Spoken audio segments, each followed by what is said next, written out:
Buenas tardes a todos y a todas. Bienvenidos una vez más al Facebook Live de la Biblioteca Regional de Antofagasta, a través del cual presentaremos una nueva e interesante actividad a la comunidad local. Esta es una actividad organizada por la Facultad de Humanidades de la Universidad Católica del Norte y presentada y transmitida a través del Facebook Live de la Biblioteca Regional de Antofagasta. Hoy nos convoca el conversatorio sobre el documental Angelina Duval en el Cabaret del Cobre del realizador chileno-boliviano Claudio Araya. Se trata de una obra audiovisual basada en una investigación académica liderada por la psicóloga Jimena Silva Segovia. El documental narra la vida de la familia minera y la noche alrededor de la explotación del cobre en el norte de Chile. Angelina Duval es el nombre artístico de una mujer que huye de su vida en el sur de Chile para que con el tiempo y en busca de la fama convertirse en bailarina exótica en cabarets para mineros.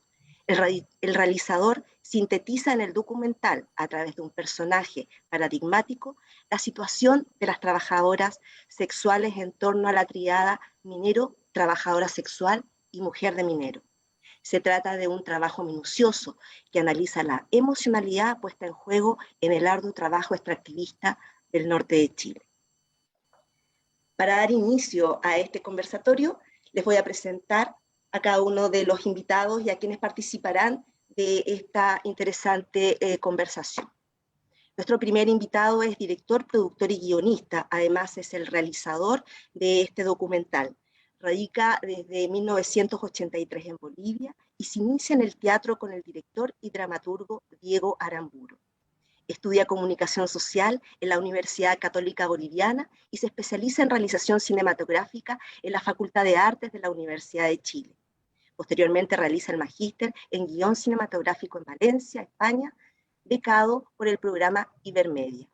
Ha dirigido documentales como Los frágiles huesos de la muerte, seleccionado para Doc Station del Talent Campus de Berlín y premio Mejor Pitch en Doc en Buenos Aires.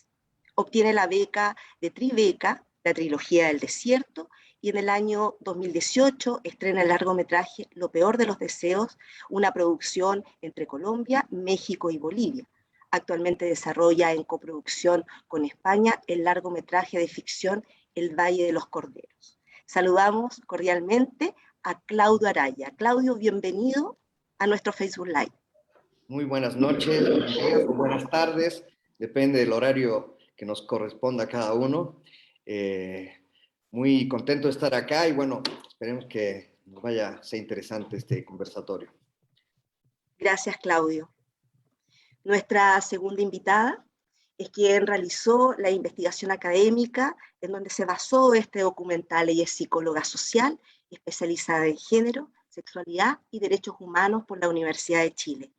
Como migrante en Bolivia en los años de la dictadura militar en Chile, se inició en antropología sociocultural crítica, trabajando con pueblos originarios quechua y aymara. Ha guionizado y dirigido documentales sobre problemas etnocomunitarios y políticos en Bolivia y Chile. Posteriormente realizó el doctorado en antropología en la Universidad Católica del Norte y Universidad de Tarapacá. Fue directora de un programa de género universitario entre los años 1999 y 2005. Desde el 2003 ha desarrollado un modelo teórico-metodológico para el estudio del cuerpo, publicado en el año 2013. Sus investigaciones han sido divulgadas en revistas de corriente principal y libros de autoría individual y colectiva. Ha recibido premios nacionales, regionales e internacionales por los aportes de sus investigaciones con perspectiva de género y derechos humanos a la comunidad, y también ha recibido becas de investigación con ICIT, Fondesit, Claxo, y para estudios de posgrado. Ha sido también profesora titular de la Universidad Católica del Norte, acá en nuestra comuna de Antofagasta. Saludamos cariñosamente a Jimena Silva. Jimena, buenas tardes, bienvenida una vez más. Muchas gracias, Gisela. Hola a todos y a todas. A todes. Bueno, sí, a todos, a todes. Bueno, nuestro tercer invitado, él es cronista de cine, crítico musical, agente de prensa, programador, investigador, fotógrafo y diseñador gráfico. Jurado en festivales en Argentina, Latinoamérica y Estados Unidos. delegado asesor de Chicago Latino Film Festival, integrante de la Asociación de Cronistas Cinematográficos de la Argentina. Fue editor del diario, programador de América Latina y coordinador del mercado de film del Mercosur en el Festival de Cine de Mar del Plata. Ha escrito y colaborado en más de 110 medios periodísticos nacionales y extranjeros. Saludamos muy cordialmente a Fernando Brenner. Fernando, buenas tardes, bienvenido. Hola, buenas tardes a todos. Y bueno, un gusto, un placer estar en Chile de manera virtual, por lo menos. Muy bienvenido. Bueno, nuestro próximo invitado es doctor en estudios de la sociedad y la cultura, profesor catedrático de la Escuela de Sociología y director del Instituto de Investigaciones Sociales de la Universidad de Costa Rica, integrante del grupo de trabajo CLACSO, el Istmo Centroamericano, Repensando los Centros. Bienvenido, Sergio Villena. Gracias, buenas tardes. Y ya no soy director, terminé. Bueno, entonces, exdirector. Vuelvo a la llanura. Muy bien. Está bien. Es necesario. Bienvenido, Sergio. Claro que sí. Gracias. Bueno, y finalmente, a quien tendrá a cargo de moderar este interesante diálogo que sostendrán hoy en la tarde. Ella es una colaboradora, amiga de la casa, es periodista, también es académica de la Universidad Católica del Norte. Saludamos cordialmente a María Constanza Castro. Bienvenida, María Constanza. Muchas gracias, Gisela. Bueno, yo los dejo en esta interesante y entretenida conversación. Todas las consultas, los comentarios, los saludos que quieran realizar, los pueden ir dejando a través de nuestro chat, los cuales van a ser leídos al finalizar la presentación. Muchas gracias. Bueno, buenas tardes a todos y a todas. Nos quedamos aquí en esta conversación interesante sobre un documental que fue estrenado este año, documental de Claudio Araya Silva, y tenemos invitados internacionales. Tenemos a Fernando, que está en Argentina, ¿verdad? Y Sergio, que está en Costa Rica. Muy bienvenidos. Bienvenido Jimena, bienvenido Claudio, bienvenido Fernando y bienvenido Sergio a esta conversación. Vamos a hablar sobre este documental que es un estreno en realidad. Se estrenó hace un par de meses solamente y se trata de un trabajo, bueno, que tomó bastante tiempo considerando que es el resultado también de una investigación académica realizada por Jimena Silva con un equipo grande de investigadores, ¿verdad? Que han trabajado ya por décadas en realidad con la temática de las emociones, la pareja, la minería, haciendo este cruce y un poco también indagando en una temática que es bastante desconocida, que tiene que ver con el trabajo sexual, ¿verdad? Y cómo este trabajo de alguna forma influye o ayuda a sostener, aunque suene paradojal, digamos, a sostener a la familia, en algún sentido. Y bueno, y nos podríamos preguntar también, y yo creo que muchas personas se preguntan qué tiene que ver, por qué se vincula históricamente, o sea, si nosotros leemos crónicas, si leemos literatura sobre el norte de Chile y sobre el trabajo minero, el trabajo sexual ha estado presente siempre. Entonces, en este documental, Angelina Duval, ¿verdad?, en el Cabaret del Cobre, vamos a profundizar un poco en esas relaciones, esa tríada, justamente como se hablaba en la presentación, trabajadora sexual, minero, esposa de minero. Entonces yo quería partir para abrir esta conversación preguntándole a Jimena, justamente en relación a esto, cómo se relaciona como en un sentido amplio el trabajo sexual con este trabajo, digamos, con esta forma de trabajo industrial, ¿verdad? Aquí en la zona del norte de Chile. ¿Qué relación tiene y cómo podríamos afirmar o cómo podríamos sostener esta tesis, digamos, de que en el fondo este trabajo sexual también sostiene de alguna forma a la familia? ¿Qué podrías comentarnos, Jimena, en relación a las emociones? Mira, en principio me gustaría dejar como un campo, ¿no?, el norte de Chile como el campo un campo de sacrificio y productividad. O sea, la productividad y el sacrificio para la productividad. El cuerpo en el centro, digamos. El cuerpo de los hombres en principio y el cuerpo de las mujeres en posterior. Porque en el inicio de esta región se puede encontrar, ¿no es cierto?, la explotación del salitre, o sea, el inicio de esta región como productora de minerales. Se puede situar primero el salitre y posteriormente el cobre y todos los otros metales que vienen a posterior. Eso no ha sido gratuito, ha tenido un costo muy alto en términos de el situar hombres y mujeres en la pampa, y que la pampa significa situarte en un peladero, propiamente del quechua o al aymara.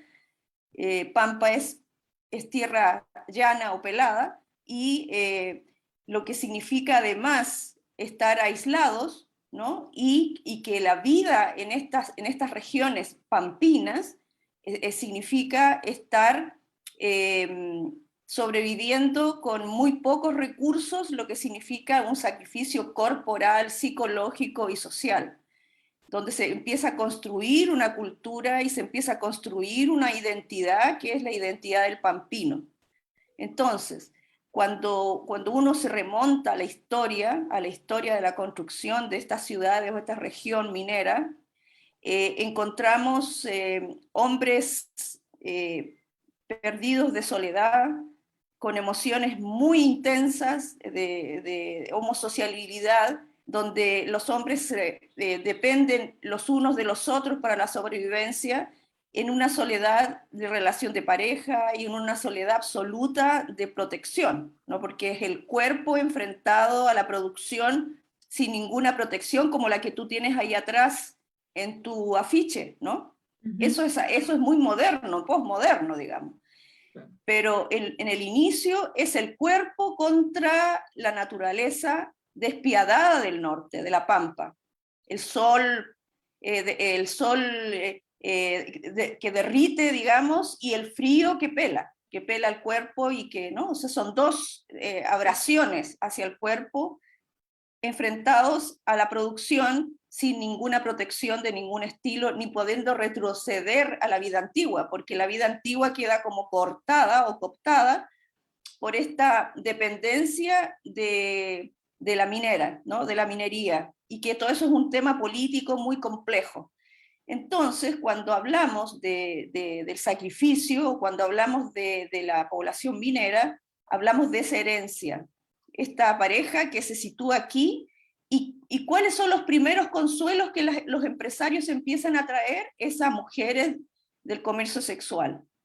Mujeres que venían 2, 3, 4 mujeres, y que habían cientos de hombres que hacían filas para poder tener el desahogo, comillas, que era el desahogo de la agresividad, el desahogo de la pena, el desahogo. Entonces la mujer del comercio sexual empieza a tener un lugar fundamental en la estabilidad psíquica y afectiva de estos hombres que estaban solos en el inicio, y hoy, en la actualidad, ¿no es cierto? No hoy, sino en la época contemporánea, encontramos que las ciudades mineras, las ciudades portuarias y las ciudades mineras, son ciudades en las cuales se encuentra una práctica del comercio sexual como parte de la cultura. O sea, la práctica sexual y la relación con las mujeres del comercio sexual como una parte del entramado de la cultura y de las relaciones de poder y de las relaciones económicas, es decir,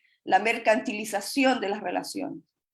Entonces, en el mundo contemporáneo de la minería, en la región Antofagasta, encontramos que las grandes empresas son las empresas de los nightclubs, las cervecerías, las choperías, la oferta de entretención intermedia, que es entre el hogar y la mina. Estos así imaginariamente o simbólicamente se ubican como una bisagra entre la casa y la mina, ¿no? Una mina, comillas, mina mujer, que se encuentra entre la casa y la mina. Entonces allí hay una bueno, minas en Argentina, minas en distintos países, a las mujeres se les llama mina, pero es una mina que no es la mujer prestigiada, sino que es la mujer que está en el otro lugar de la bisagra, ¿no? O sea, en un lado está la mujer con la que se casa y con la que tiene hijos, con la que se divorcia, con la cual no tiene exclusividad, y por el otro lado está esta otra mujer que es la fantasía, la ilusión.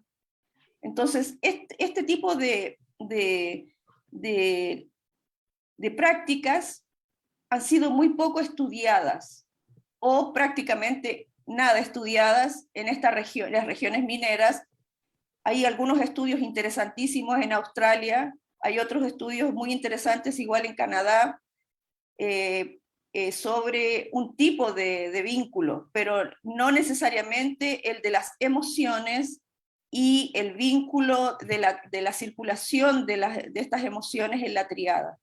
Entonces creemos que estamos aportando con esto abrir una ventana, digamos, para comprender este comportamiento de esta tríada, porque son los tres los que tienen un vínculo afectivo, las tres personas, o los tres grupos de personas. Gracias, Jimé. Qué interesante. Y en ese sentido, Claudio, yo quería preguntarte, tú como cineasta, como realizador, ¿cómo tomas decisiones aquí, por ejemplo? Porque en esta investigación aparecen diversos personajes, ¿verdad? Y tú eliges como protagonista a Angelina Duval. Cuéntanos cuál es el criterio para elegirla a ella como, digamos, como personaje paradigmático de una situación, digamos, representativa de un grupo.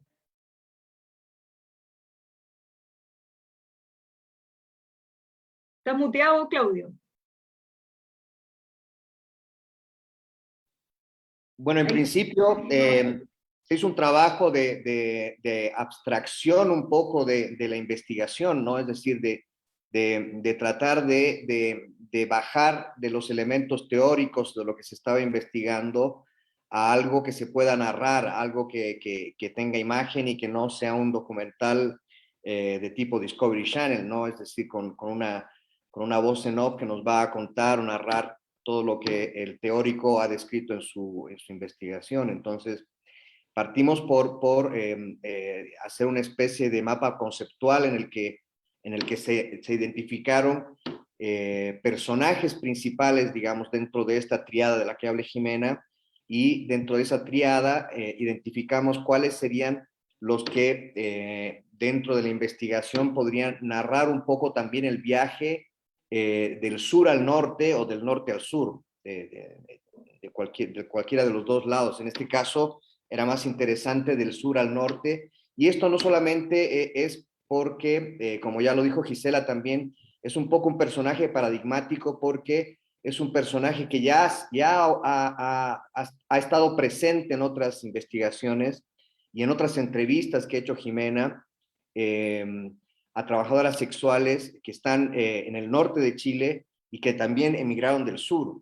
Entonces, esta historia de la mujer que emigra del sur hacia el norte en busca de cambiar su vida del sur, digamos, de no quedar atrapada como mujer en el esquema tradicional, ¿no es cierto?, de una sociedad muy machista y muy conservadora, y tratar de realizar sus sueños, se pierden un poco y terminan instaladas en el norte.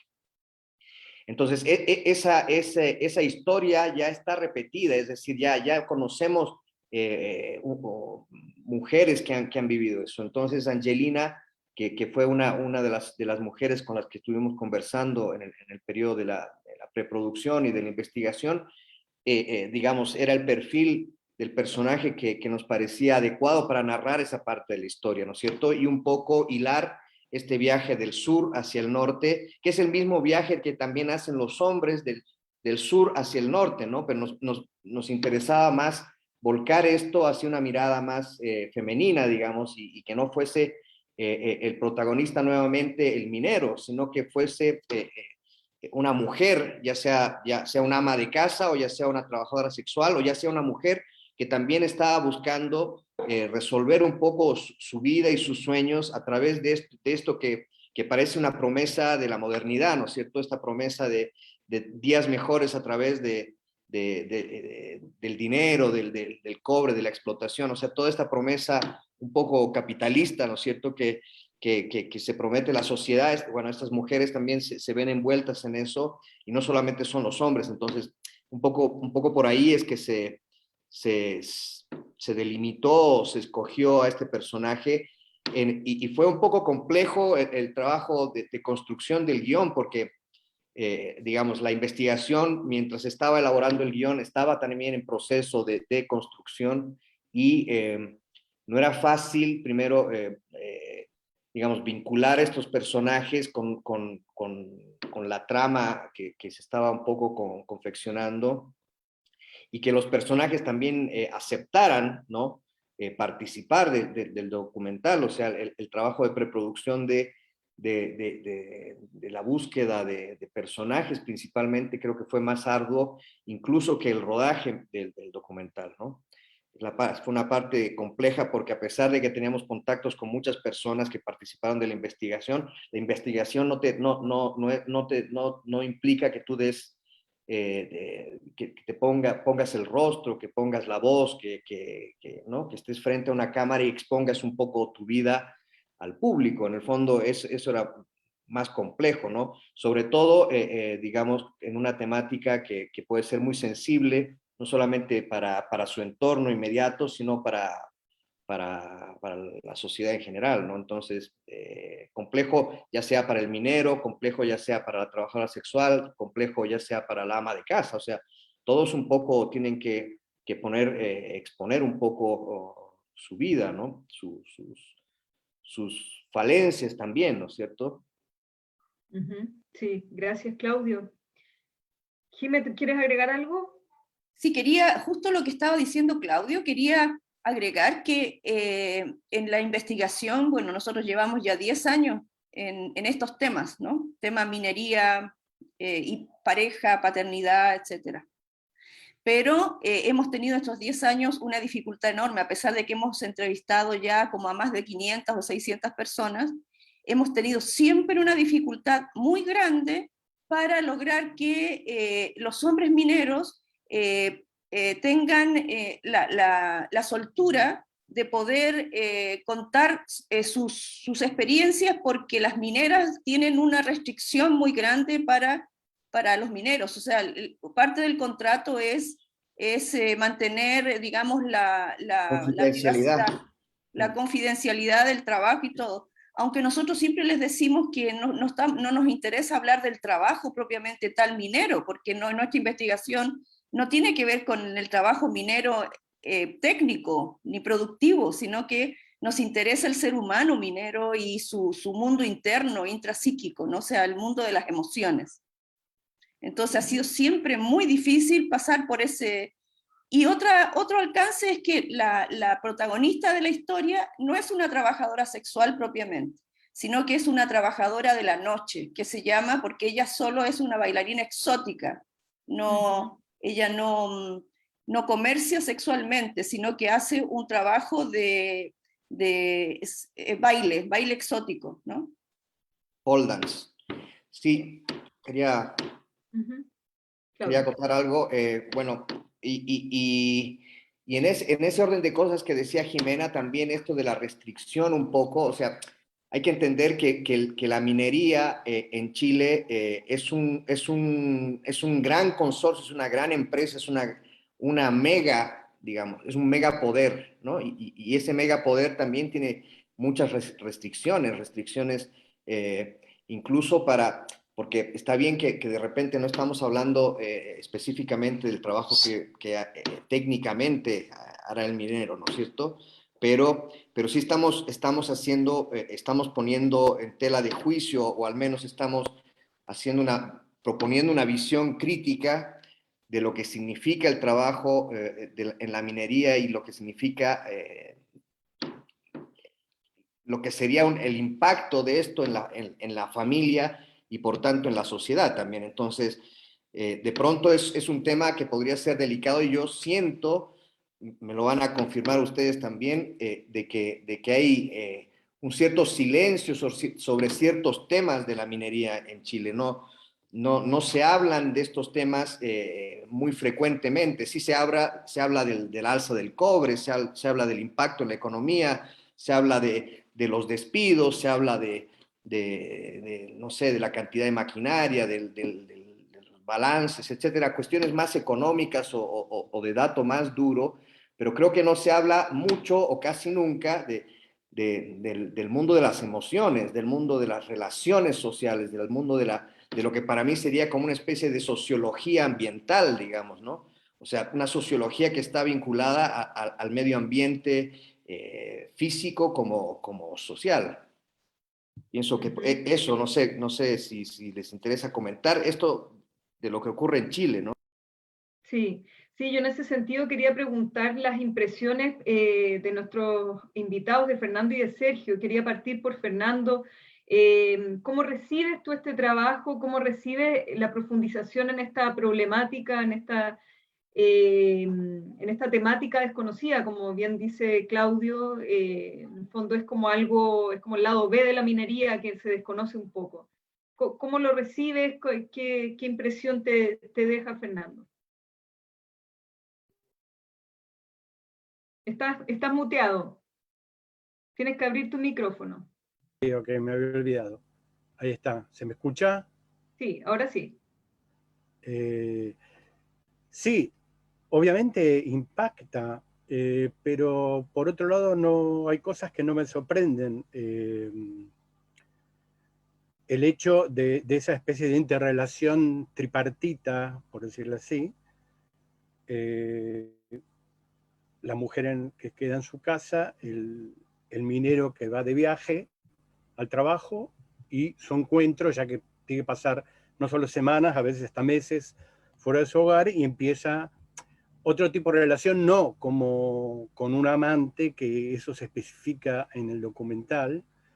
No es que tiene otra mujer, sino que necesita canalizar, digamos, en parte la parte sexual, pero también se canalizan otras cosas a partir de esas relaciones con mujeres que están tanto en cabarutes o en los shops y en las cervecerías, porque también en el shop se le dice otra cosa, ¿no? Y yo me estaba acordando justamente en relación a Chile, específicamente, con otro tipo, digamos, un tipo de relación de alguna manera similar, no igual, que ocurre muy específicamente en Chile y casi diría más en Santiago, con lo que se denomina el café con piernas, donde también el hombre no se va de viaje 3 meses a otra ciudad, sino que está una hora, unas horas, en vez de ir para su casa, va a estos bares donde atienden chicas muy atractivas, que están con muy poca ropa, con minifaldas, en algunos casos por ahí semidesnudas. Yo sé que lo han tenido cerrado un tiempo por la pandemia, y sé que también que al reabrir los cafés con piernas, ha habido mucha resistencia, especialmente de grupos y colectivos feministas, ¿no? Porque chocaba mucho, y más después del digamos, octubre del 19, del 2019. Y creo que de alguna manera, sin ser lo mismo, en algunos puntos hay ciertas cosas en común, tanto desde la necesidad del hombre, tanto desde la necesidad y económica de la mujer, y el tercer grupo, que sería el de la mujer que está en la casa de su esposa, que en general lo aprueban. O sea, no es algo clandestino, es algo que por ahí no se habla, pero no sé si es algo clandestino. No estoy hablando tanto ahora del café de piernas, sino concretamente del hecho del mundo ahí en el norte, en la zona cercana a las minas, donde recién decían, hay cosas que no se hablan, pero yo no creo que lo vivan como algo clandestino y súper secreto. O sea, no se habla, pero se sabe. Claro. Me parece a mí. Pero Fernando, yo no me refería al tema, digamos, del trabajo sexual en sí mismo, ni de la, digamos, de la vinculación de los mineros con el trabajo sexual, ni con la vida nocturna, ni todo aquello, porque eso es, de hecho, es ya, o sea, si tú hablas de un minero, probablemente estés ya hablando de trabajo sexual, estás hablando inmediatamente de cabarets, estás hablando de choperías, etcétera. O sea, eso ya es una tradición que viene desde antaño, o sea, viene desde antes del cobre, o sea, viene desde antes del salitre, desde el guano, qué sé yo, viene desde hace siglos atrás. Es una tradición muy conocida, reconocida y hasta validada. Sin embargo, a lo que me refiero yo, de lo que no se habla contemporáneamente, es de cuál es el impacto de estas prácticas, digamos, y cómo un poco se puede visualizar esa formulación de cosas, ¿no? Ocurre, pero lo que no se ha conversado es qué vínculos y qué ocurre con esos vínculos. A eso me refiero con la ausencia de la conversación. Lo otro está plenamente aceptado, plenamente visto y o sea, no hay, como te digo, está hasta como tipificado, no sé, está como ahí instalado. Ujú. Lo que sucede es que creo que el impacto, el impacto es, por un lado, social, obviamente, y de estas interrelaciones que se aceptan, no se aceptan. Vos decís que no se habla, a escondidas alguien habla. Y por otro lado, bueno, lo que sí, que no se ha metido mucho la película con eso, pero está obviamente toda la cuestión de, que ese es otro tema, ¿no? Es otra película, ya directamente el impacto ecológico y de la explotación minera, en este caso a cielo abierto, ¿no? Hay un doble impacto, ahí está el mismo minero vive ese doble impacto, creo yo. Uh-huh. Gracias, Fernando. En ese sentido, Sergio, tengo entendido que tu especialidad un poco es la vinculación crítica, digamos, al trabajo, al sistema neoliberal. Cuéntanos cómo ves tú este trabajo minero, cómo lo vinculas con la explotación de los cuerpos, etcétera. Sí, gracias.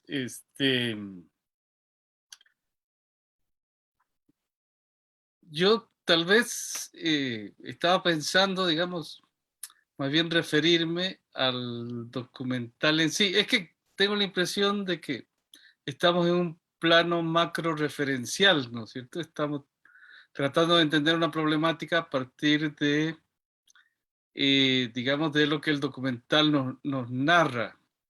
Uh-huh. Pero yo quisiera un poco referirme a lo que nos narra el documental y no Okay. tanto a la situación macro referencial, digamos, después puedo referirme a eso. Y a mí lo que me pareció interesante, entre muchas otras cosas que ahí iré mencionando, bueno, el documental termina prácticamente con un par de frases, ¿no es cierto? Mi verdadero nombre es Ángela y esto fue mi historia. Y yo quería precisamente retomar esa idea de que esto fue mi historia, ¿no es cierto? Y digamos, yo creo que la potencia del documental está...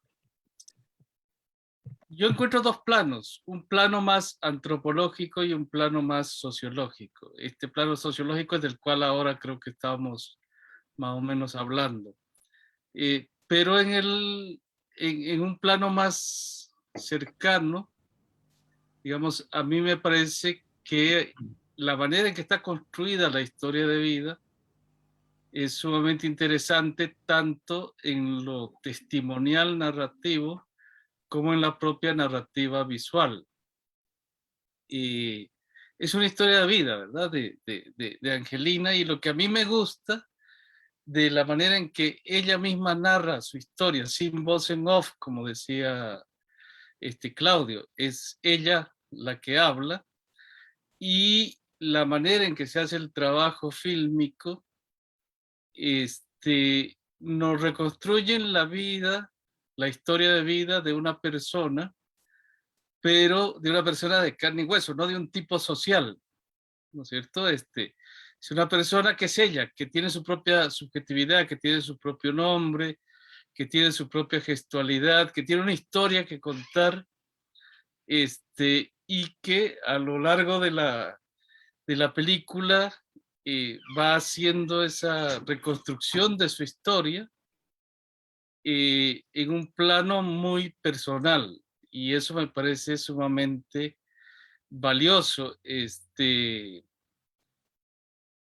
No tanto, digamos, yo no vería en Angelina un tipo social, sino una persona puntual, con una historia propia, con una subjetividad propia, con una emocionalidad propia, y que en mi opinión está muy bien recogida en la película. Digamos que en algún momento es casi también un road movie, ¿verdad? Va haciendo un viaje, ese viaje de norte a sur, y toda esa historia de que cómo se va, cómo reconstruye con el, el tema de la ida y el retorno, digamos, y la idea del fracaso que atraviesa esa narrativa,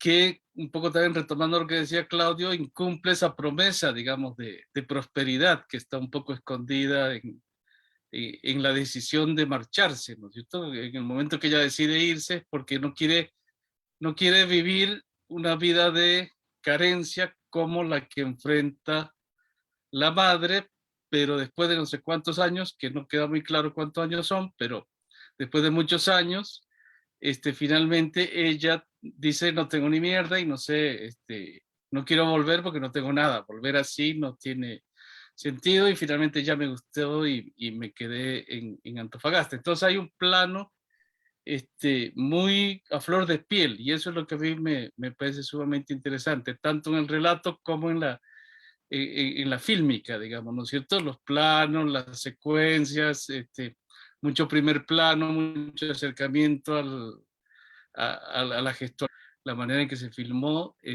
pero son tomas espectaculares, pero ahí salimos del primer plano, digamos, a la toma panorámica, y el relato también se desprende, ¿no es cierto?, de un relato más individualizado, más subjetivo, más personal. Pasamos a un relato de varias voces que combinan el testimonio con incluso el análisis, digamos, ¿no es cierto? Entonces, ahí ya no es tanto la vida de una persona en particular, sino la reconstrucción de una situación social más macro. Por eso digo que es más un enfoque más sociológico, si se quiere. Y me quedaría tal vez por ahí para, en una segunda intervención, si hay tiempo, añadir algo más. Gracias, muchas gracias, Sergio. Jimena. Justo engancharme de lo que está diciendo Sergio para saltar de esto tan, digamos, de lo macro a lo micro, digamos, en esto desde lo subjetivo hacia lo mucho más amplio y social, es que es como el núcleo de nuestra intención y nuestro objetivo, que es lo personal es político, ¿no? Porque allí en esta exposición del tránsito biográfico de una mujer, estamos viendo, ¿no es cierto?, también toda la tensión que existe de género y de poderes en esta posición en que se sitúan las mujeres de los relatos, que son, digamos, que podrían ser muchas otras mujeres que podrían contar y saturar el relato, porque hemos encontrado a muchas mujeres que relatan situaciones parecidas encontré en el año 98, encontré una biografía muy particular, muy similar a esta biografía contada en el documental. Y pasaron ¿cuántos años? Pasaron muchos años y la situación la historia y la narrativa de estas mujeres no había cambiado mucho. Era la misma narrativa, es decir, pasa el tiempo y no tengo nada de lo que yo pensaba, y los sueños de estas mujeres son como también hay una búsqueda, ¿no es cierto?, del salir de lo tan privado hacia lo público, y de una manera en la cual esta salida hacia lo público y a lo más empoderado y autónomo es la salida espectacular, el espectáculo. Y algo similar a lo espectacular es este baile pole dance que hace Angelina, ¿no? Es el espectáculo. El estar fuera de lo privado tan bien doméstico, que pareciera de menor prestigio, pero luego ella lo prestigia porque se da cuenta de que a la vuelta de la vida la cosa es el arraigo, la tierra, el lugar, la cosa, la casa, ¿no? Entonces, hay cuestiones interesantes en estas trayectorias que cruzan a la población que está vinculada a la minería, ¿no? A las mujeres que están en la minería y a los hombres que están en la minería, cruzan emocionalmente, y entonces en este cruce nos vamos hacia lo político, ¿no? ¿Qué es lo que hace la mina y la empresa a las vidas cotidianas de la gente, a las vidas, cómo las cruza a las vidas, ¿no? Gracias, Jimena.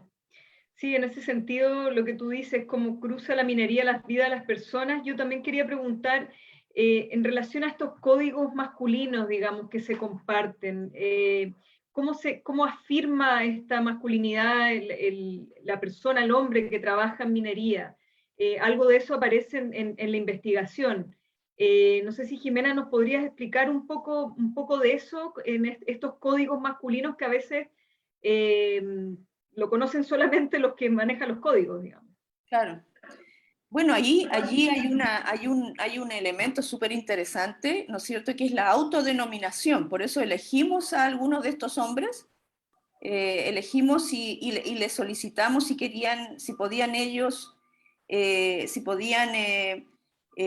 participar, y hay algunos de ellos que accedieron a participar en esta forma de autocaracterización, y estos que se autocaracterizaron también pudieron autorizarse a sí mismos a participar con la cara descubierta en el documental. Por ejemplo, estos hombres se autocaracterizan, estos hombres mineros de los que hablamos, como un hombre consumista y a la vez como un hombre atrapado en una dicotomía que es el consumista explotado, que es muy Yul Chung Han, ¿no? Uh-huh. Porque es... me autoexploto para estar siempre consumiendo. Ellos se caracterizan mucho como que les gusta gastar plata, y gastan plata gastan plata porque la tienen, pero a la vez, para poder tener este dinero, se explotan y se autoexplotan. En realidad ellos se sienten como explotados, porque si no están en este oficio así totalmente comprometidos con los turnos, entonces ellos no van a poder tener recursos para poder consumir. Entonces es como un círculo vicioso, ¿no? Porque el rubro en el que nosotros entramos, porque no nos interesaron el rubro de los gerentes, ni los que son los dueños de las empresas, sino que nos interesaba del grupo medio hacia abajo, ¿no? Que es como la gran masa de obreros o trabajadores, ¿no? El hombre consumista en la dicotomía explotado, el padre proveedor, ¿no es cierto?, que lo da todo por la familia, porque ellos, el discurso que tienen en el trabajo y en las entrevistas, todo esto lo hago por mis hijos, todo esto lo hago por la familia, y luego cuando están de descanso, no necesariamente están con los hijos o con la familia, sino que les gusta hacer parrillas con hartos amigos, ir al fútbol, estar saliendo en grupos a hacer grandes paseos a la playa, viajar con la pura esposa, etcétera, o sea, o con la pareja. No es precisamente el padre presente y comprometido. Hay sí generaciones más jóvenes de trabajadores mineros que se convierten en padres muy comprometidos porque ya ha habido toda una deconstrucción de la masculinidad. Pero dentro de esta autocaracterización vemos los mandatos de la masculinidad. El hombre putero, dice, comillas, ellos lo que dicen ellos, ¿no? El hombre putero es el que en el mandato de masculinidad se dice el hombre debe ser siempre un seductor, un conquistador, porque si no, no es hombre. El hombre que sostiene un trabajo, porque el hombre masculino, del mandato masculino, debe ser un hombre trabajador, porque si no, no tiene ninguna justificación para estar en el mundo de lo público. Por lo tanto, él debe ser proveedor y debe ser trabajador como un gran mandato, el ideal, ¿no es cierto? Estos son mandatos que no necesariamente son, que forman parte de los hábitos de la masculinidad, pero no necesariamente están conscientes de que eso está integrado desde la cultura hacia su forma de ser hombres, ¿no? Gracias, Jimena. Gracias, Jimena. Y Claudio, en relación a digamos, a cómo se hizo la película. Cuéntanos algunos elementos allí que son sumamente interesantes, por ejemplo, esta música original, el guión. También en relación al guión, yo me pregunto, ¿cuál era la tesis, digamos? ¿Qué querías demostrar al momento de tomar decisiones e ir eligiendo, e ir enfocando lo que tú ibas a crear, digamos, con este material que es muy amplio, hay mucho material, digamos, como para sintetizar en una película? Entonces, cuéntanos un poco del proceso creativo de esta película, cuánto tiempo te tomó, háblanos un poco. Bueno, todo esto parte en una reunión colectiva con el grupo de investigación, en el fondo en el que yo hago como una especie de entrevista a los investigadores para enterarme primero de qué trata, de qué va el proyecto, ¿no es cierto? Y a partir de eso, tomar en el fondo las ideas teóricas más grandes y a partir de eso intentar un poco sintetizar eso y tratar de imaginar una historia, una narrativa con eso, ¿no? Bueno, primero se hizo ese trabajo como de construcción de lo que ya estaba construido a partir de la teoría, ¿no es cierto? Y ese trabajo fue el más largo, digamos, entre ese trabajo y el trabajo de selección de personajes, porque implicaba justamente ir tejiendo un poco un guión que en principio intentaba tocar ciertos puntos de forma más ordenada y más cercanos a la teoría, pero pronto, digamos, y en conversaciones también con Jimena, que ella siempre me dio, digamos, libertad para tomar estas decisiones, me fui alejando un poco para ir construyendo una especie de mundo también en el que habitan estos personajes. La idea esta de, digamos, de una especie como de espacio medio ajeno, ¿no es cierto?, alienígena. Esta era una idea que me interesaba mucho y por eso es que el retrato un poco del desierto me ayuda a trabajar sobre esta idea de que estos hombres que están como vestidos y protegidos para enfrentar el trabajo, también están protegidos ante esta, digamos, la fastuosidad que significa la gran maquinaria, ¿no es cierto? Y esto me hace recuerdo mucho también un poco a los viajes interestelares o la maquinaria necesaria para vivir en un planeta extraño, en el fondo. Para mí, esta idea del planeta extraño funcionaba muy bien con lo que yo podía ver en lo que estaba ocurriendo en la minería, ¿no es cierto? Al ver cosas que en el fondo parecen retratos de gran impacto de un impacto, digamos, no humano, ¿no es cierto? O un impacto humano, pero de una forma demasiado hiperindustrializada, es decir, explosiva, no sé. Me da la sensación de que es como una especie de apocalíptica, visión apocalíptica, ¿no? De una hiperindustrialización en un lugar que no pareciese que fuese la Tierra, pero es un lugar en donde vivimos, digamos, ¿no? Antofagasta, a muy pocos kilómetros de ahí, vive la gente como en cualquier parte del mundo, pero sin embargo tienes estos como cortes en medio del desierto, como cortes de montañas gigantes que a simple vista, digamos, desde un punto de vista más terráqueo, digamos, más al nivel de la tierra, no los ves, ¿no? No ves ese impacto de forma tan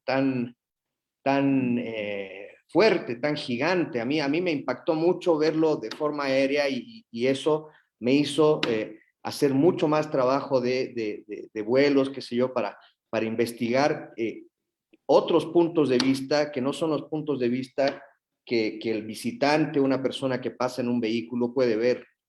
Y eso me llama mucho la atención y entonces a partir de eso se fue gestando un poco también esta tesis de una especie de Marte en la Tierra, ¿no es cierto? Como una especie de futuro posapocalíptico que están viviendo los mineros ahora, ¿no es cierto? Y para mí está muy vinculado a una especie también de sociedad y sobregirada, ¿no es cierto? Sobregirada en su propia industrialización, en su propia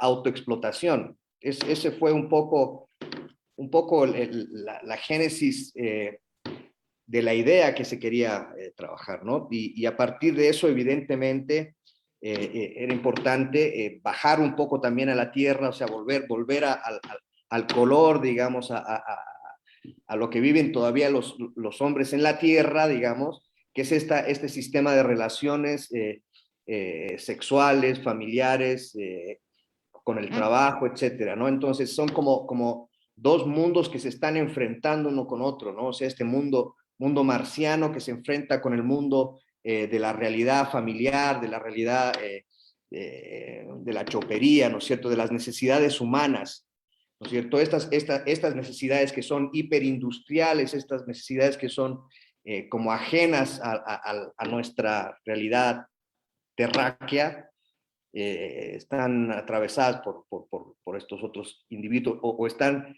siendo vividas paralelamente por estos individuos, ¿no? Eso un poco. Y bueno, ya después el proceso de postproducción implicó varios elementos ahí de descarte también, porque había mucho material. O sea, hicimos este rodaje en dos partes y se logró material muy interesante, pero justamente se fue afinando también un primer guión, que fue un guión de tipo escaleta, digamos, ¿no? Donde hay personajes mencionados que a partir de entrevistas previas fueron dándonos idea de qué más o menos van a comentarnos, pero no son guiones, no es un guión de ficción, ¿no es cierto? Entonces, yo no puedo escribir los diálogos de las personas o lo que me van a responder en alguna entrevista o en alguna conversación. Entonces, eso se va dando y a medida que se van dando ciertos elementos, se va terminando de construir el guión también en la edición, básicamente, ¿no? Gracias, Claudio. Muchas gracias. Fernando, estabas pidiendo la palabra. Si puedes abrir el micrófono. Ahí sí. Ahí estamos. Sí, no, acorde a lo que está comentando Claudio, en relación a esa visualización aérea y lo terrenal, yo lo que siento que la película tiene un eje o una columna vertebral que está manejado por los contrastes. La película está constantemente contrastando y enfrentando cuestiones varias. Y no estoy hablando de simetrías iguales, sino de asimetrías en muchos casos, pero los contrastes van no solo cuando arrancamos, que vamos de sur a norte, los contrastes van de lo personal, la identificación, lo social, la primera persona, está hablando lo subjetivo, frente a estas tomas aéreas de ciencia ficción, como dice él, y ya como algo objetivando los lugares donde la gente vive y donde la gente trabaja. Y también hay contraste en los colores de la casa, el neón de estos boliches y de donde bailan, todos esos colores frente a, como antes dijeron, creo que lo dijo Sergio, para mí, bueno, hay una mezcla ahí de ocres y marrones y amarillos que sí hacen como un clima casi extraterrestre. Entonces está los pies en la tierra más la cosa elevada, la ciudad y en este caso el desierto, no digo el campo. Y también dentro de estos contrastes estuve pensando en otra película chilena, filmada en Chile, pero donde no transcurre en el norte, sino que transcurre bien en el sur. Y me estoy refiriendo a la película de Andrés Wood, La fiebre del loco, que era una ficción, pero de alguna manera los personajes, digamos, masculinos tenían una relación con las mujeres muy similar a lo que ocurre en esta película, que es un documental que transcurre en el norte. Esto no es en el sur, pero la cuestión de estar con otra mujer que hay que pagarle también está siempre presente. Lo que pasa, claro, dentro de la ficción de Andrés, obviamente hay otras cuestiones, porque ahí sí hay algún enamoramiento, se forman parejas. Pero lo que creo que acá en este caso, mientras los viajes son sur-norte, norte-sur, con La Feria del Loco era sur-sur.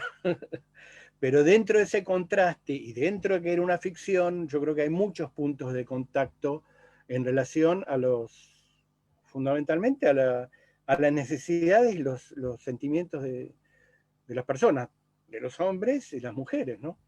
Eso creo que está muy presente y muy marcado acá.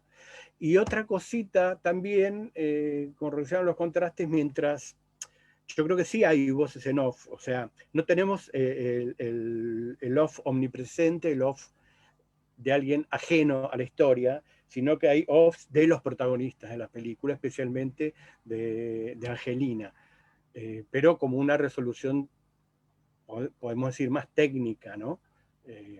Porque ella aparece, y aparece tanto hablando en off como hablando a cámara. Pero también aparece un personaje y aparece justo en la mitad de la película, donde ahí crea como una especie de ruptura, que es la aparición de el profesional que analiza todo esto, que es el psicólogo, que justo entra a la mitad de la película. Y entonces eso también ya nos va tirando distintas maneras de ver lo que estamos viendo y tratar de analizar lo que estamos viendo. No sé, los que están en psicología creo que lo van a enganchar más, que puede ser favorable como desfavorable, me parece a mí, esa erupción ahí en el medio. Digo, para darle más espacio al que está viendo sin necesidad de subrayar todas esas cuestiones, me parece a mí. No sé si para dejar a la interpretación. Sí. Gracias, Fernando. Sergio. Sí, tal vez retomando esta cuestión más macro, que yo decía que un poco lo acaba también de decir Fernando. Digamos, a partir de la mitad de la película, yo siento que hay un quiebre narrativo, se complejiza la narrativa tanto visual como, digamos, vocal. y también hay un doble plano, tanto de testimonio como de análisis. Y el personaje tal vez a mí que me pareció muy interesante es Juan, ¿verdad? Porque en parte es testimonial y en parte es como una especie de informante que habla del otro. Es como un personaje bisagra de alguna manera interesante. Pero hay un tema al que uno podría tomarlo como un hilo conductor, que es la referencia al sistema de trabajo. Digamos, todos los que van hablando en esa parte, de alguna manera sacan o hacen referencia a la manera en que está organizado el trabajo.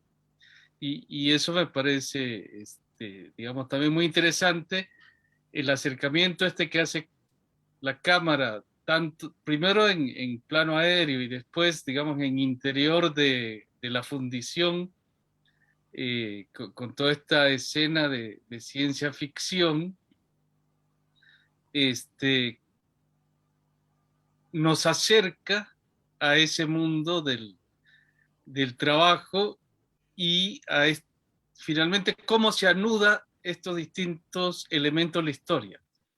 Y yo siento que es, digamos, finalmente el capitalismo en abstracto, la minería transnacionalizada, la gran minería, las grandes corporaciones, etcétera, que deriva, digamos, en ciertas formas de organización del trabajo, un orden del trabajo, que finalmente es el que pauta o casi una aproximación marxista, ¿no es cierto? Es la base que determina cierta superestructura, y en este caso, digamos, hablando de la superestructura como el tipo de organización familiar por un lado y por el otro lado la organización de la sexualidad, ¿no es cierto? Hay un orden del trabajo que pauta un orden de la familia y que a la vez pauta un orden de género y sexualidad, donde estos elementos se van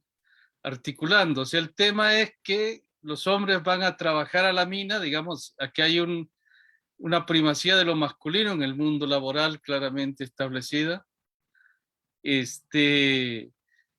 Les imponen un sistema de trabajo, en algún momento se habla de 4-4, si recuerdo bien, 4 días trabajando y 4 días libres, y también de cierta disciplina del trabajo, ¿no es cierto? Cuando empiezan a hacerles alcoholemias o determinados tipos de control, incluso la sindicalista que habla, señala que hay hotelerías donde no les permiten hacer fiestas, no les permiten establecer cierto tipo de actividades o relaciones, etc. Hay un proceso de disciplinamiento del trabajo, y cierta manera de organización del trabajo que impide una vida familiar, por un lado, ¿no es cierto? Que les impide estar con los hijos, y esto que van narrando, digamos, de que los hijos de pronto van creciendo solos y la mujer va criándolos solos, y cuando el hombre va, finalmente está como fuera del lugar, todo el mundo está incómodo, y al mismo tiempo una necesidad de resolver, digamos, cierta necesidad, entre comillas, en términos de sexualidad, que deriva en esta actividad que aparece casi como subsidiaria, necesaria para la reproducción de la fuerza de trabajo, que es el comercio sexual, ¿no es cierto? Y se resuelve en el mercado. O sea, digamos, lo que a mí me llama la atención es que ese complemento entre trabajo productivo y trabajo reproductivo, ¿no es cierto?, que ha sido estudiado mucho en relación con el capitalismo, que es el trabajo masculino por un lado y el trabajo femenino por otro lado, la manera en que se establece un orden, digamos que la reposición de la fuerza de trabajo se da en el espacio de la familia, en el espacio privado. Aquí se quiebra ese orden y entra un tercer elemento que es la sexualidad extramarital, vamos a decir. Pero que se resuelve a través del mercado, y eso es lo que tal vez me parece también interesante, y eso vincula con lo que decía Jimena de la cuestión del consumismo. O sea, se consumen cuerpos femeninos que además están objetivados, como dice el psicólogo, ¿no es cierto? No se está con una mujer, se está con un cuerpo que lo que hace es finalmente cumplir la fantasía de la masculinidad y de la necesidad de reparación de la masculinidad herida y de la potencia laboral, sin ningún tipo de compromiso emocional o afectivo. Entonces ahí donde a mí me cierra un poco, digamos, el tema de cómo estos elementos se van articulando. Yo pienso, bueno, yo soy de una zona minera en Bolivia, que además es muy interesante ver, digamos, que hay mucha narrativa minera, tanto literatura como, bueno, incluso plástica, musical, pero efectivamente, y esto retomando lo que decía Claudio al inicio de la conversación, digamos, el tema del comercio sexual, de la prostitución, etcétera, prácticamente en la literatura de mina boliviana, por ejemplo, no aparece. Pero, y si aparece, no aparece en términos de prostitución, sino de fiesta. Y eso es lo que yo me quedaba preguntando, digamos, aquí.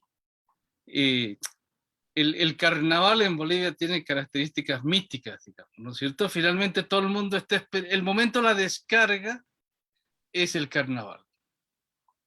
O sea, todo el año la gente trabaja no para ir a gastar el fin de semana en la chopería, sino para acumular para cuando llegue el carnaval. Y el carnaval es una fiesta que dura un mes, o sea, no, oficialmente dura una semana, pero en términos reales dura un mes, digamos. Y ese es el espacio de la tolerancia sexual, ¿no es cierto? En el carnaval, en el carnaval todo está permitido, digamos, pero no pasa de manera cruda y directa por el comercio sexual. O por lo menos eso es lo que la narrativa minera siempre nos ha contado, digamos. Yo me acabo de encontrar justo ahora que estaba dándole vueltas a este asunto, un estudio sobre la prostitución en la minería boliviana contemporánea. Y es muy interesante un par de cosas que me encontré y que quisiera mencionarlas para, regálenme un segundo. Digamos, dos cosas que pueden ser muy polémicas, pero que son tal vez provocativas. No quiero entrar en muchos detalles, pero voy a leer los dos testimonios. Uno, dice, antes en Mapiri, que es una zona minera de oro, que no es lo mismo que la minería en profundidad, sino es una minería, digamos, cooperativa a flor de tierra que está sobre todo en los Yungas, en la zona norte de La Paz. No habían estas cosas de la prostitución, era un pueblo tranquilo. Ahora aquí hay extranjeros, un elemento adicional, que son chinos, colombianos y peruanos. La mayoría de los bares tiene damas de compañía. Queríamos cerrarlos, pero creo que se justifican porque corren riesgo nuestras hijas y como es gente extraña pueden violarlas. Y es mejor porque en esos lugares reciben servicios sexuales y entonces nuestras hijas están a salvo de violaciones. Entonces vean cómo empieza a operar en el orden, digamos, de la organización social el elemento de la prostitución, ¿no es cierto? Cómo se va transformando el universo del trabajo y empiezan a surgir cierto tipo de servicios y cierto tipo de racionalizaciones al respecto. El segundo, y este es también un tema muy interesante, el tío es una deidad que es el masculino de la Pachamama. ¿no es cierto? El tío es el que controla la riqueza bajo tierra en las minas. Entonces los mineros entran a la mina y siempre le piden permiso al tío para sacar el mineral. Entonces hay una relación ahí de mágica, digamos, de transacción entre el minero y el dueño de la tierra. El tío, al cual se le hacen sacrificios, siempre pide juventud. Por eso, varios compañeros piensan que teniendo sexo con menores les da juventud y eso se lo dan al tío antes de entrar a la mina. Entonces, que ahí, digamos, para mí, tal vez sería lo que yo les preguntaría a Claudia y a Jimena. ¿Cómo entra en toda esta ecuación el universo de la fiesta y de lo mítico, digamos? Gracias, Sergio. Jimena. Mientras escuchaba a Sergio, pensaba en los rituales también que existen desde el principio, porque esta zona minera está muy emparentada con la ritualidad y lo simbólico de Bolivia, boliviano, andino, peruano, andino, norte argentino, es decir, comparte la ritualidad. Y en las prácticas igual hay un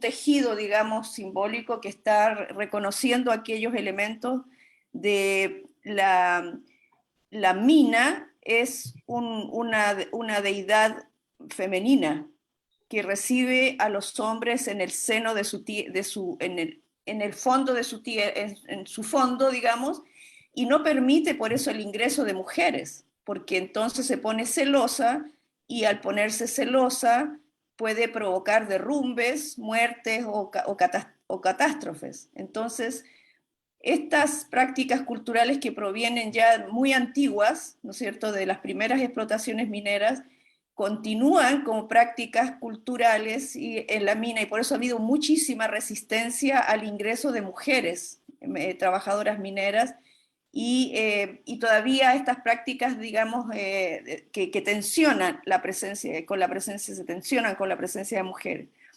Pero sobre este punto de las prácticas de los mineros respecto de el comercio sexual, la práctica del comercio sexual propiamente tal, de la asistencia al comercio sexual, es una práctica muy antigua en estas zonas, ¿no? Porque primero estaban siempre los puertos. O sea, esta práctica de vínculo con el comercio sexual estaba ya desarrollada en las actividades portuarias.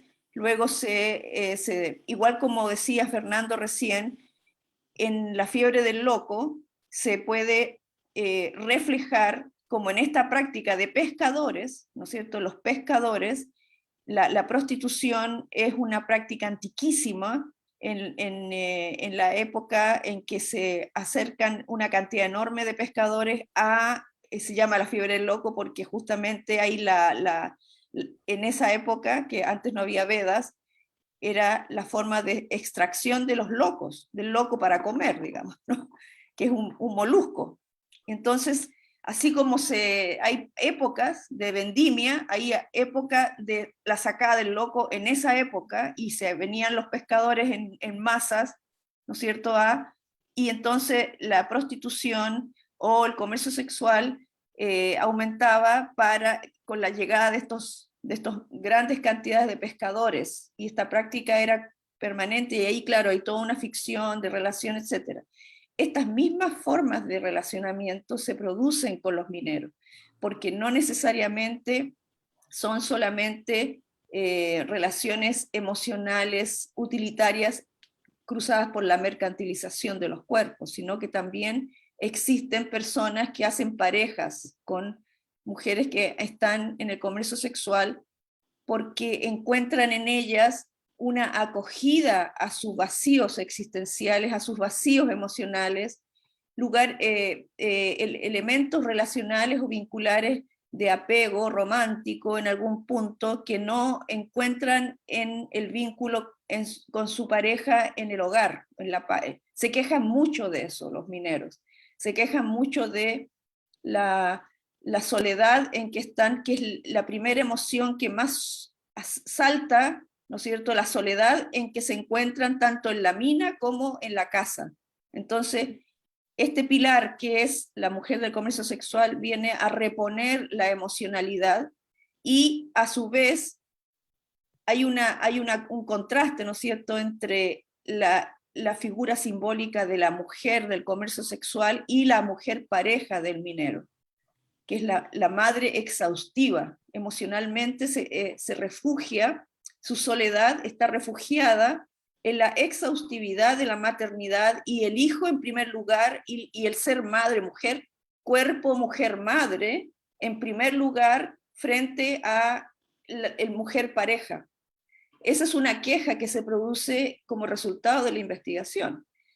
Ahora, esto, ¿cómo representarlo? Ahí se ve en el documental, ¿no es cierto?, esta representación entre el diálogo que hace Angelina de su vida con el diálogo que hace la mujer de minero de su vida. Entonces aquí ahí hay un contraste entre la performance de Angelina para ofrecer una recreación a los hombres que asisten a estos lugares y la performance de la madre y de la ama de casa y de la esposa del minero que tiene otra performance en su existencia. Sus preocupaciones son otras, las preocupaciones centrales son otras. Entonces, aquí hay un contraste y hay una tensión, ¿no es cierto?, permanentemente entre la mujer pareja de minero y la mujer que está en el comercio sexual o en la noche, digamos, en la diversión nocturna. Y el el eje de nudo es el hombre minero, y este nudo es a través del dinero, justamente, el cuerpo dinero. O sea, hay varios nuditos chicos, ¿no es cierto?, que amarran esta relación, que es elemento simbólico dinero. Este circula como relación de poder y también está bastante erotizado y emocionalizado, digamos, ¿no? No sé si enganché contigo, Sergio, pero al final me fui por otro lado, parece. Se trata de eso. Ya. Claudio, para ir cerrando, porque ya llevamos como 1 hora y media hablando, así es que Claudio, por favor, dinos. Ya. Bueno, no, algo muy puntual que me llamó la atención, sobre todo cuando conversábamos con Irene, que es como la representante de las mujeres dentro de los sindicatos normalmente masculinos, es la reflexión que ella hace es que hay como una constante necesidad de control y de ahogo del placer actualmente, contemporáneamente. No, no se permite ya el acceso al alcohol, al trabajo con ninguna sustancia, o sea, es decir, que no pueden haber ni siquiera, si han parado el fin de semana, haber bebido una cerveza o haber visitado alguna chopería.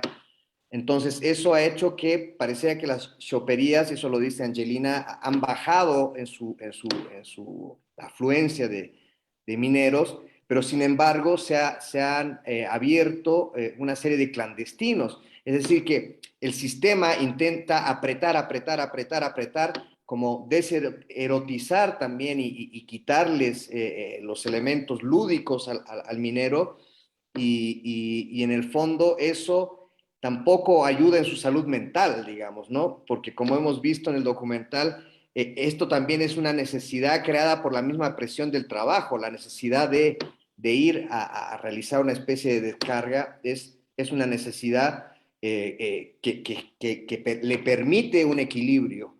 Sin embargo, la minería y las nuevas leyes de la minería están apretando cada vez al minero y eso evidentemente, a pesar de que pueden ser recompensados en términos monetarios, no resuelve su vida afectiva, emocional. Al contrario, pienso yo que cada vez la satura más y le intenta ahogar, ¿no? La salud mental ahí, pienso yo, está en peligro, digamos, ¿no? Ese es un elemento que no hay que dejar de tomar en cuenta, que está peligrosamente apretada esa salud mental. Eso. Ya, una cosita, pero eso no lo va a venir, o sea, digamos, no lo va a resolver la trabajadora sexual. Gracias, Claudio. Jiménez.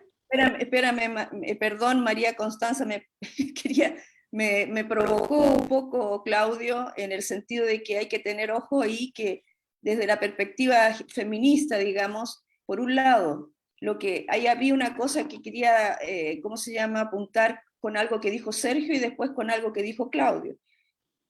Por un lado, el feminismo critica al marxismo precisamente por la no integración de lo productivo y lo reproductivo en el reconocimiento de la mujer en estos planos, productivo y reproductivo, ¿no? Sino que la sitúa siempre en forma, o sea, es productiva y es reproductiva, pero separado. Y esto es un plano que está siempre entretejido.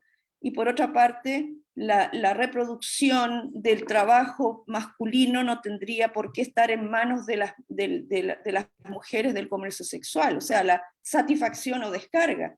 Es un problema de la empresa y las formas en que han organizado el trabajo, pensando, digamos, no pensando en la vida cotidiana o la vida emocional del minero. Yo sé que lo piensan, pero no lo resuelven como política laboral, porque el trabajo por turnos toda la vida ha destruido la familia, ¿no? O sea, el trabajo por turno es un trabajo que voluntariamente los hombres se ponen y firman ese contrato, pero reproduce los elementos dicotómicos del género, o sea, mujeres exhaustivamente madres y reproductivas, y los hombres exhaustivamente productores y asiduos al comercio sexual. O sea, es un tema que no se resuelve de ese modo, o sea, que la salud mental tiene que estar pensada en las políticas laborales, digamos. Claro, en el fondo lo que yo quería decir es que es una crítica más bien hacia el modelo capitalista. Ese Sí, claro. es el asunto de fondo, digamos, ¿no? Sí. Pero la investigación describe lo que estoy diciendo yo, es decir, los hombres están yendo a eso y el sistema sigue apretando. A eso me refiero, que el sistema peligrosamente aprieta cualquier espacio lúdico que el minero pueda tener. Entonces yo, sin duda, igual sigo pensando igual, digamos. Mientras el modelo no cambie, mientras el modelo justamente de trabajo no permita una vida familiar distinta, no se va a quebrar el triángulo, ese triángulo que crea equilibrio, digamos, de alguna forma. Claro, o sea, sí. Ya, estamos en la hora, lamentablemente se nos hizo muy Sergio, corto. No Sergio sé, parece quería que decir Sergio algo. quiere decir algo. Sergio, ya para cerrar. Tal vez sí, brevemente añadir, digamos que lo paradójico de este asunto es que esa miseria sexual, esa miseria emotiva, esa miseria familiar, digamos, que genera de un cierto tipo de organización del trabajo, genera una otra industria lucrativa, que es la industria del entretenimiento y el sexo. Claro. ¿Cierto? En todo en términos capitalistas, digamos, la miseria es óptima. Sí. ¿No? Porque entonces siempre hay una búsqueda de satisfacción, que en este caso, por eso yo preguntaba por la fiesta, porque en este caso se mercantiliza la búsqueda de compensación, digamos, sexual, emotiva, afectiva, etc. Lo lúdico queda mercantilizado totalmente. Sí, porque no hay carnaval. Pero sí hay casino. Claro. Exacto. Y chopería, y etc. Sí, Chopería claro, y el carnaval cocaína es mucho más. y cerveza, Sí, mucho. el carnaval es mucho más pachacuti. Esto no es, la chopería no produce el pachacuti. Sí. Entonces, bueno, les damos las gracias. Aquí apareció Gisela. Los dejamos invitados a todos los que están escuchando esta conversación a poder, Claudio, cuéntanos cómo pueden ver el documental los que no alcanzaron a verlo ahora posteado en la biblioteca. Bueno, el documental está en Vimeo todavía y podrán verlo hasta el fin de semana, hasta el sábado. Está liberado ahí, el link se los puedo pasar por interno si lo quieren volver a republicar en la página de la biblioteca. Y nada, ahí se puede ver. Gracias. Bueno, le damos las gracias a Sergio, Fernando, a la Jimena y a Claudio por esta interesante conversación. Se nos hizo muy poco el tiempo y aquí está Gisela para ayudarnos a despedirnos, a acompañarnos en esta despedida.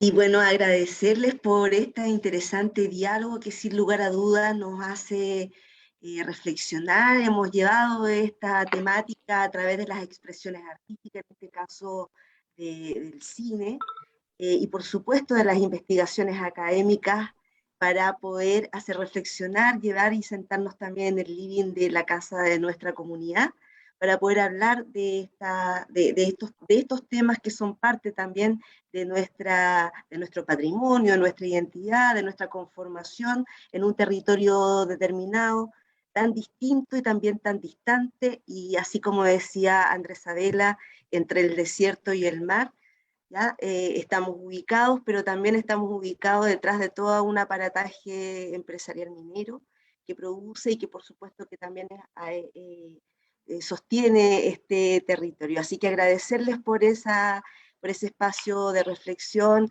a Jimena, a Claudio, a Sergio, a Fernando y por supuesto a María Constanza como moderadora de este espacio. A todos ustedes que nos acompañaron esta tarde en las distintas localidades de la región y el país y también del extranjero, les quiero invitar a revisar nuestra página web en www.bibliotecaregionalantofagasta.cl, donde podrán desplegar todas las actividades que el equipo de la biblioteca ha preparado para las celebraciones del mes de septiembre, mes en que celebramos nuestras fiestas nacionales. También los invito, y con mucha alegría los invito, a visitar la biblioteca luego que el equipo retomara las actividades presenciales, así que cordialmente invitados, estamos muy contentos de volver a reencontrarnos con todos ustedes, y esta invitación es para que nos visiten los días martes, miércoles y jueves, entre las 11 y las 12 del día, donde podrán hacer uso de los servicios de lectura, reunión y de inscripciones de nuevos usuarios en el hall central de la biblioteca con aforo limitado. Recuerde que para solicitar préstamos y visitas guiadas, solo debe escribirnos al correo contacto@bibliotecaregionalantofagasta.cl. Estamos muy felices, de verdad, de reencontrarnos nuevamente con ustedes en la biblioteca y les esperamos a todas y a todos. Por mi parte, será hasta una nueva oportunidad. Muchas gracias por habernos acompañado esta tarde y que tengan un excelente resto de lo que queda del día. Hasta luego. Gracias. Gracias, hasta luego. Gracias. Que estén muy bien. Chao, chao. Gracias. Chao, chao.